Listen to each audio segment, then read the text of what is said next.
Hi guys, it's Tanya from 4Girls Jewelry, working today on my new collection, and I would love to share links that I make with just 2 beads. I think it's really add a flavor to your jewelry. So I will share how I make that. It's 18 gauge wire with just few beads, 2 beads on each. Could create very nice links. Same with the earrings. You can add anything together, matching. Also, when I do rosary linking, I feel that I love it, but it could be sometimes very boring when you just use plain rosary linking together. I still love it. I use it all the time in my work. I use different gemstones sometimes, different sizes, different shapes, but it's still not enough. I feel like it's need to be breaking with something between, and that's why I use my ovals, I use my bones, and of course links that these I shared before. You can search channel for those. And I used in this piece also a link with 2 beads. It's 18 gauge wire and any gems that can go any shape. You can be round, you can be roundel, it could be weird shape, all works for that, and I feel it's really perfect. Okay, so let's pick up some 18 gauge wire and some beads, and let's start wire wrapping.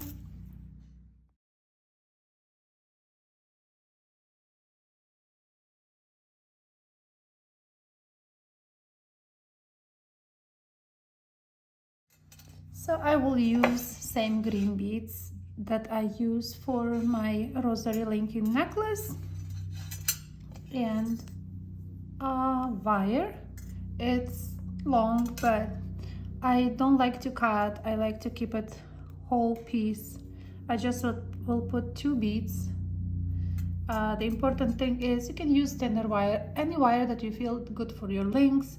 I use even 21 gauge, you can use it, or 20 gauge or 18 gauge, anything you want, except you need to, I love it, hammer it later so it will be more durable for your work. So here, what I want to show, I just put 2 beads and we leave a little tail. That will be tail for making the wrapped loop. Here we are, we have that one. And because my beads this shape, I will just make this little curve here. You can see it's a little one. It's the plier size from the pliers, and I will put bead all the way. It can't go anywhere else because we make that curve. Then I hold it, and just you can do it with the hands. You just, the important thing is we wanted this bead to be captured like this. Hope you can see it. So the wire is nicely pressed to the bead, and we have both ends this way. Now, depends on the link you want to do. When I did earrings, I use a huge bail maker plier and make the ovals like a loops, the same one and the larger one. When I do link for my jewelry, I just use round pliers and never measure, because mine is, for me, I like when it's not perfectly same. So I would just make a link. I just measure whatever size you want it and just made it something like that. And thing is, we need to make it so it will cross.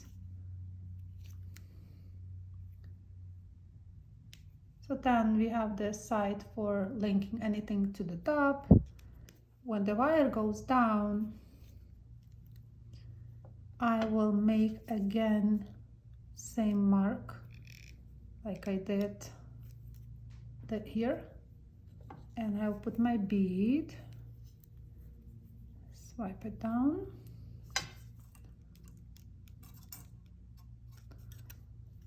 so we have another bead, and gently, you can gently push the wire down, because we want to hug another bead too, and just put it down.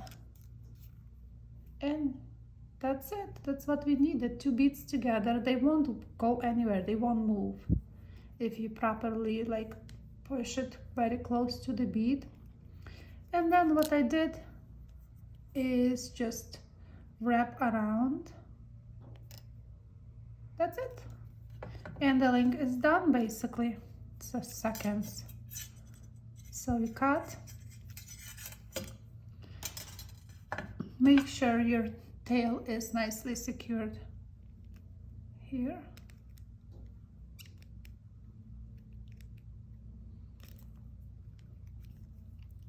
Now, I do hammer. I hammer this part nicely. When you check my earrings, you can see I'm really nicely flattened. It's the same wire.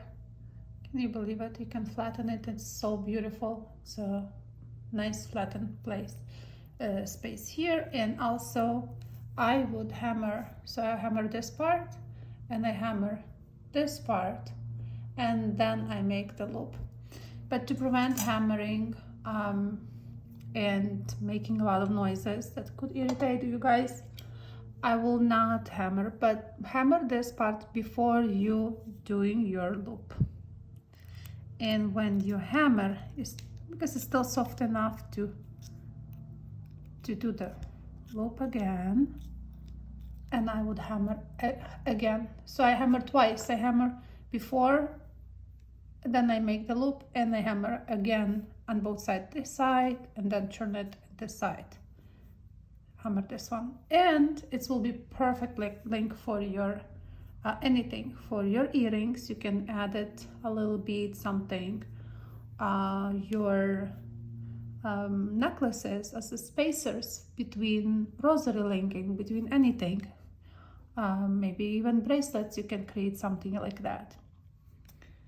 Very, very simple. Somebody asked me which project I should recommend for the beginners. I think that is the beginning. Almost everything that I film is very, very easy, because I don't film very complicated, really complicated projects.